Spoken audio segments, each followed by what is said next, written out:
Genie grind, I wish I'm getting rich, huh? Remember when I said I hit a lick, huh? I don't really wanna fuck the bitch, what? Willie went and made another hit, okay, like Prada on my motherfucking kid, huh? Louis on my motherfucking hip, huh? Curry how I dunk, no switch, hey, fucking gonna fuck that bitch, hey, if you ain't gon' fuck with me, you a dumb fuck, put up a hit but feel like one punch, look at my bank and I'm getting dumb rich, and I'm gonna count it up till 100.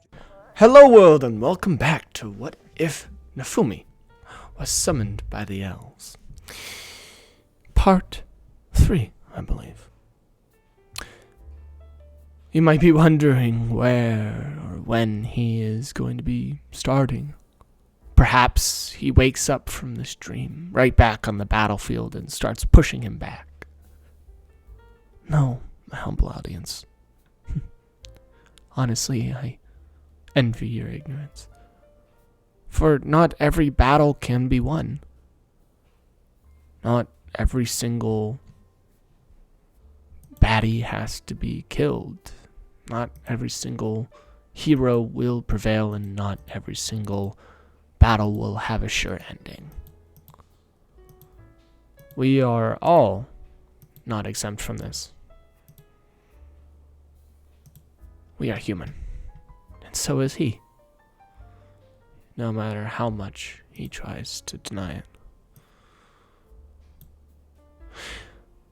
As such, he wakes up far, far away from the battle.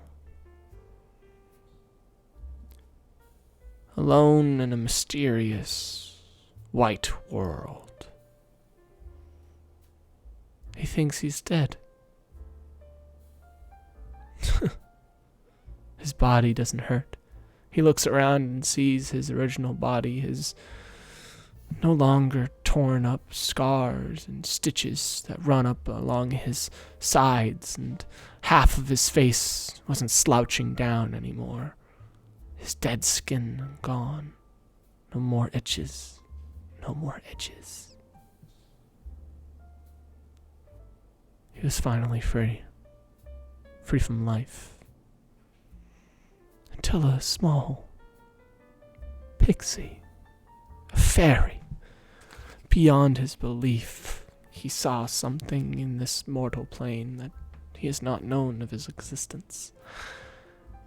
It sprinkles a little something onto his nose, a light glimmering substance. The fairy laughs at him and then walks away. He then realizes the massive tree in front of him. A face on the tree immediately just closes itself, not allowing him any further. The massive tree reached up into the heavens, although it didn't seem like there was much around here. This simplistic tree and this one fairy seemed symbiotic. The fairy resembled the face of the elf. You really love that girl. What the fuck? You speak? Fairy. I'm not a fairy. I'm a spirit. I'm your spirit, to be more specifically. And what the hell is that thing up there? Am I dead? No, you're not dead. Well, technically you're dead.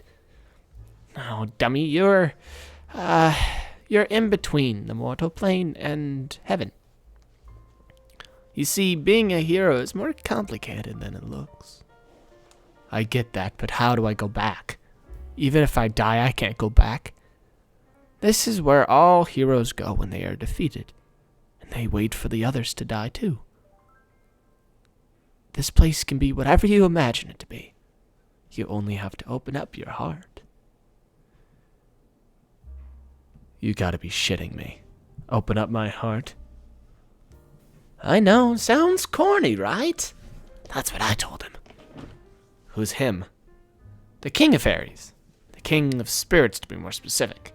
Everybody kept on misreading him as a fairy, as you did to me.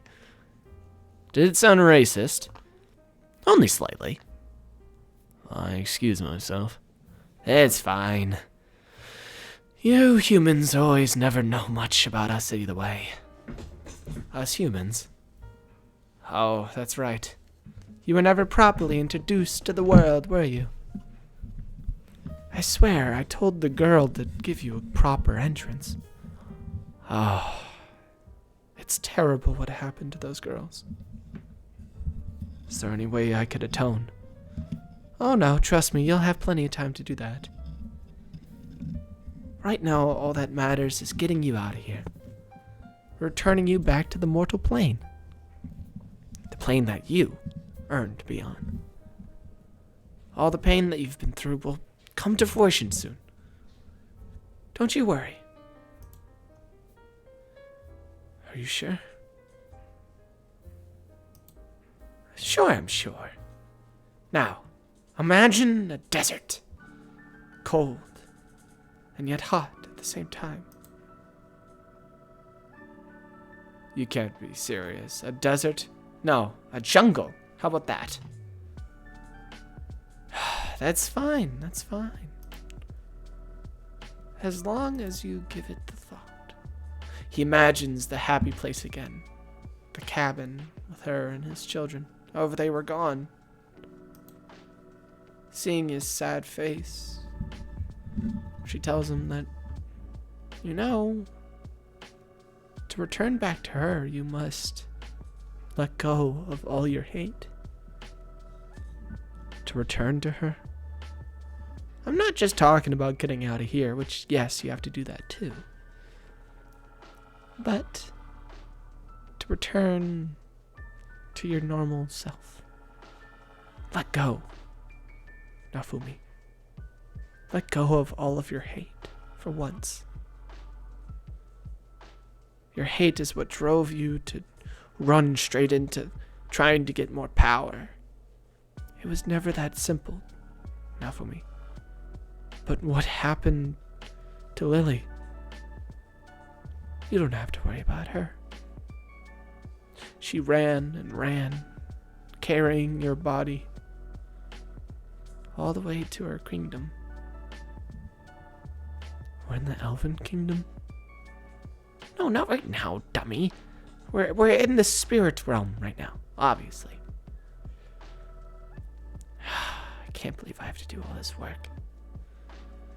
King, can't you just let this guy go? The face from the tree starts to form again. One test. I will give him one test. The booming voice shaking the innards of Naofumi. He's terrifying. And yet, there was almost some sort of concern inside of his voice, although the tree may be hollowed. Hundreds of fairies start to crawl out from under the bottoms of the tree trunks, spreading out to make a lovely forest full of vibrant life. They all swarmed around him. However, this essence that was inside of him stopped them from getting any closer. He was terrified as he let out a sort of yelp, which screamed out, "Cinders? No, ash. What is this? What is this substance?" That is only what the demons use. It's physically capable of destroying any source of life. You are nothing but a demon, boy. Come closer and we shall cleanse thee. As the king's face in hollowed ground seems cursed out of a sudden. Why? I didn't do anything. I just want to return home, goddammit. The pixie tries to stop him from yelping out any more of that horrible substance. However, it starts to course out from his left arm. He had noticed that his left arm's soul had been gone. Could he not grow it anymore? Was his body going to be destroyed if he fought that mysterious thing again? No. He must. I have to get out of here and go back to her, and you will not stop me. Boy, calm down. You will not make it out of here alive unless you get rid of that envy. It's not envy. It's wanting to never depend on anyone again and protect those around me out of anxiety. It's not real if you are only doing it out of what you are afraid of. I am only human, king of spirits. You wouldn't understand how much feeling I have suppressed, how much pain I have had. You know what? I think we'll share it then, if you think that you can take it.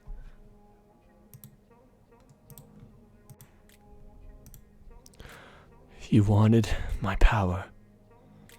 You want to tell me to suppress my rage, to give it all up, because of what? Because it would help me? To help me? How would you know what helps me? How about you have a taste of your own medicine? A taste of my pain. As he places his hand onto the tree trunk, the king says, "What are you doing, child? No one has even touched me in 2,000 years. And you dare. I will surpass your tests and return back to my mortal plane. And I will return, and I will tear down the humans. No matter what anybody tells me. I will make my decisions from here on out, and I will listen to no commander." As suddenly this fire brims from his hands, turning the tree slowly, sapping away its life. "What are you doing, boy? I am far beyond your understanding of power. Then this shouldn't hurt, should it? Now, turn to cinders. Be gone." As suddenly the king is just molding away. No! Crimson cinders are all that's left of him, leaving Naofumi sitting there, shocked at the power of the cinders. They crept out of his left arm. They seemed to wrap around his left arm and make a new one. However, it was not real. Finally! I am done! I can get back! And so he does. He returns, finally. Home, so beautiful. Like he's on the countryside again. However proper the walls are, you can't fool him. So homely. So simple. The lights above him made of fireflies. Each part of the world is clearly influenced by the nature of it. It's so welcoming and yet strict. A hand bashes through the door as it grabs onto him, but barely is able to tug his shirt. "You bastard! You let my sister die! My sisters! You fucking..." As his spit drenched onto his face. Naofumi just stared into his face. "The hell are you talking about? I didn't let your sisters die. Who the fuck are you?" As he just starts punching Naofumi. But they all just do nothing. "You fucking bastard! You let them die! You let every single one of them! You just... Why couldn't I be there? Why did they have to go? Tell me that! Hero! If that's what you are. Tell me, why did my sisters go on that damn quest? Fucking humans!" His tears drenched down his face. He had a horrible crying face, and honestly almost made Naofumi give a little smirk. However, he only got punched more because of it. Not like they did anything. And finally, Lily finally enters the room, dragging her brother off of him and throwing him into the other room, saying, "You're so rude, brother. It wasn't his fault, okay? God dang." And she slams the door on his face. He is slobber just like falling down to this floor as he also falls down himself. Naofumi says, "Who's that weakling with a 25 level?" "Oh, that's just my brother. Are you okay, Naofumi?" As then she's cut off straight away as Naofumi just takes her and just bashes her down onto the bed, absolutely mauling her neck. She's like, "Oh, not so soon. Jeez." As she kind of rips him off of her. As she's like, "I'm so sorry." He realizes so and he backs up onto the wall. "Excuse my rudeness. I know you elves are very proper." "No such needed taken. I kind of liked it either way." As Naofumi's eyes shimmer as he kind of like releases his hand from his face, that his hand of shame was replaced with a smiling face of relief. She says, "Either way." As Naofumi looks down to her feet, blistered and plenty of rocks inside of them. It was clear that she had ran all the way here without even shoes. His temper flares up. "You idiot!" "What?" He then slowly brings himself down to her. He says, You didn't even stop for shoes." She says, "Should have. I was chased by an evil necromancer. You have to understand. I just watched my sisters die." "Yeah, and I just got tortured for 4 months." "So what?" "You need to protect yourself before you protect me." "Who says that?" "I say so." "So you care about yourself that little? I thought you were getting better. After you returned from the spirit world, after all, I thought that you had the will to survive. Jesus, Naofumi.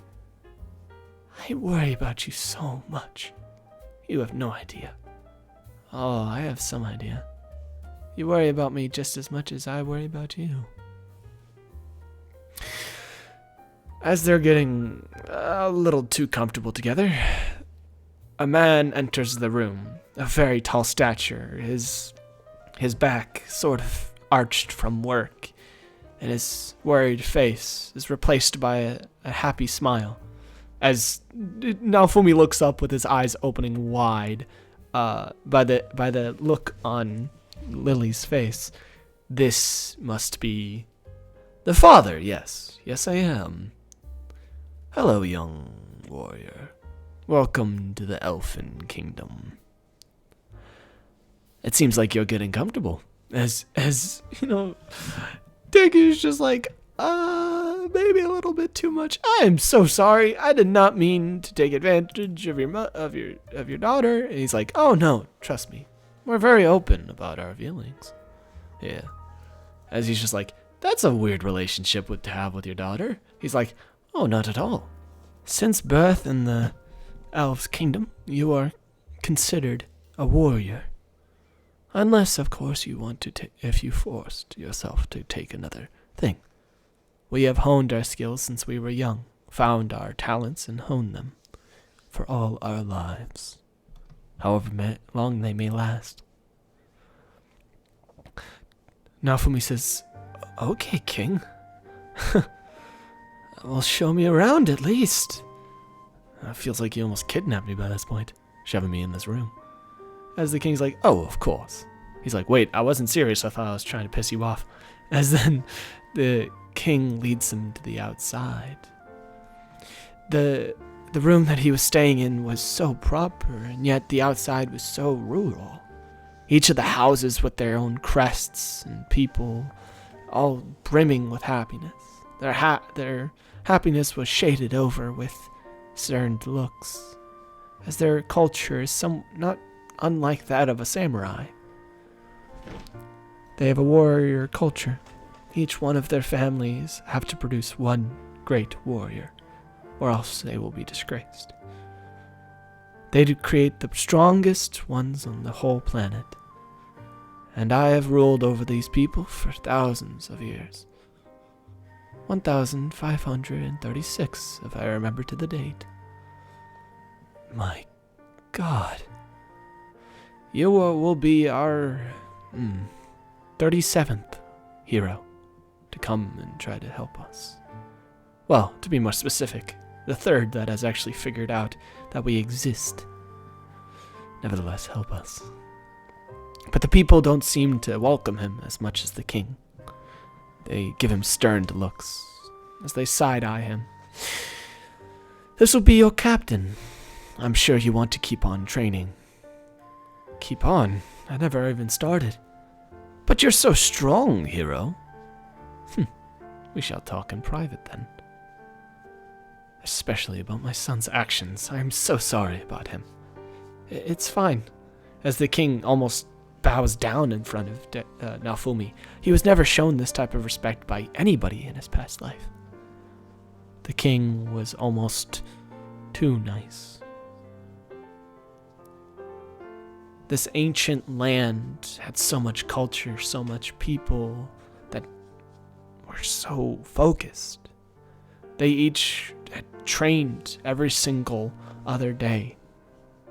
Every single day, every single other day, every single twice. They were always training. Whether it was to refine what they want or what they need.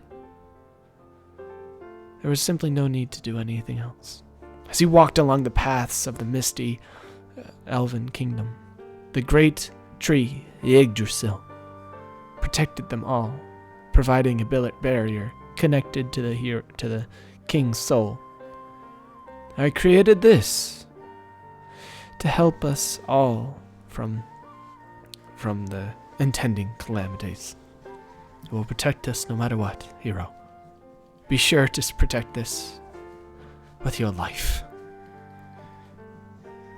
As Naofumi bows to the king, he starts to leave. You're learning our customs well, Naofumi. As he places Naofumi's hand farther up on his chest and his knee down onto the floor. The princess, he's like, I was watching the princess do so. I just was simply copying. Is that another one of your skills? Oh, but just a simple observation, sir. We must talk more, young Naofumi. He leaves to do his duties, as should he. As Naofumi trains with the princess. However, the princess, for a few days, was put under certain sedatives to try to help her sleep after all the nightmares of her sisters. So instead, he trained with the captain, who always looked down upon him because he was just the hero. Does he think that he's so good just because he's the hero? You'll teach him. You'll teach him well. And so the battle of a whole week begun. Consistently ripping Naofumi apart. He was just destroyed constantly by this captain. The captain almost kind of gave a smirk halfway through the week, saying that, You will never be destroyed, will you? I like it that way. As then, finally, Naofumi says, Oh, you're just insane. You're no longer a hero. As the man covers his smirk quickly, saying, You weren't supposed to see that. I thought we were training. We are. You're training how to dodge. You're doing horrible. The princess is coming tomorrow, so you know what that means. What? I have to kill you today. As then, a knife is thrown straight at his throat. Naofumi's only really defense Basically, Naofumi could lose anything, like an arm or a leg, and he could regenerate it over a few days. But if he was to aim at his face or destroy anything in his center body, he would die. He dodged it barely as the sword is immediately thrown straight at his face. He blocks it, however, it's stuck into a shield as the man kicks onto his shield, riposting Naofumi back. As he regains back his stance, he's instantly hit with a kick from the head down onto the ground as he's about to be stomped out with heels that have spikes inside of them. He grabs onto the man's legs, pulling them out from under him, getting him down into the dirt into a wrestling stance as Naofumi brings him into range where he can use a unholy smite, his only skill. He holds up his power and then releases it down, shattering the collarbone of the warrior and knocking him out. Lily enters to see Naofumi almost killing the chief as she screams out, "Stop, Naofumi! I thought I told you to not kill when you came here!" I think we're going to leave it off there. Thank you so much for watching. I'll be sure to get you guys a next episode tomorrow. Maybe tonight. I don't know. But I'll see you guys tomorrow. Goodbye. And have a good night. Genie grind, I wish I'm getting rich, huh? Remember when I said I hit a lick, huh? I don't really wanna fuck the bitch, what? Willie went and made another hit, okay, like Prada on my motherfucking kid, huh? Louis on my motherfucking hip, huh? Curry how I dunk, no switch, hey, fuck you gonna fuck that bitch, hey, if you ain't gon' fuck with me, you a dumb fuck, put up and hit him up for that one punch, look at my bank and I'm getting dumb rich, and I'm gonna count it up till 100.